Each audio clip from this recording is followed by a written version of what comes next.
দর্শক, এই মুহূর্তে কুমিল্লার বন্যা পরিস্থিতি জানবো প্রতিনিধি আবু মুসার কাছ থেকে। ধন্যবাদ।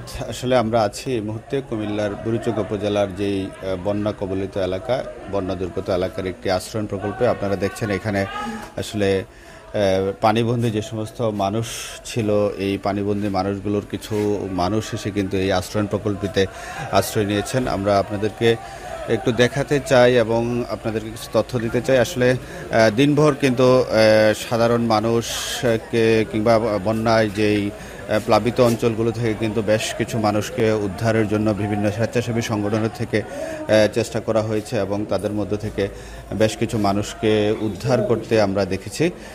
তো এই আশ্রয়ণ প্রকল্পটিতে আমরা এসে দেখলাম যে এখানে বেশ কিছু লোকজন রয়েছেন। একটু জানিয়ে রাখি, কুমিল্লার যেই বুড়িচং উপজেলার অন্তত 60টিরও বেশি গ্রামে কিন্তু প্লাবিত হয়েছেন। 60টি গ্রামের যে বন্যার পানিতে তলিয়ে গেছে এবং এই জায়গাতে অন্তত 2 লক্ষাধিক মানুষ কিন্তু পানিবন্দী অবস্থায় ছিল। সেই জায়গা থেকে আমরা যতদূর জেনেছি অন্তত 50,000-এরও অধিক মানুষকে বিভিন্নভাবে সরিয়ে আনা হয়েছে আশ্রয়ণ কেন্দ্রগুলোতে। এখানে যে আশ্রয়ণ কেন্দ্রগুলো রয়েছেন সেই জায়গাগুলোতে আমরা এসে দেখছি এখানকার বেশ কিছু স্বেচ্ছাসেবী যারা রয়েছেন তারা কিন্তু খাবার বিতরণ করছেন, খাবার পানীয় বিতরণ করছেন। আমরা যতদূর জেনেছি কুমিল্লা কিংবা ঢাকা সহ বাংলাদেশের বিভিন্ন অঞ্চল থেকে আসা অন্তত 2 শতাধিক বিভিন্ন স্বেচ্ছাসেবী সংগঠন তারা কিন্তু এই উদ্ধার কাজ কিংবা খাবার বিতরণ, ত্রাণ বিতরণ কাজটি কিন্তু তারা চালিয়ে যাচ্ছেন।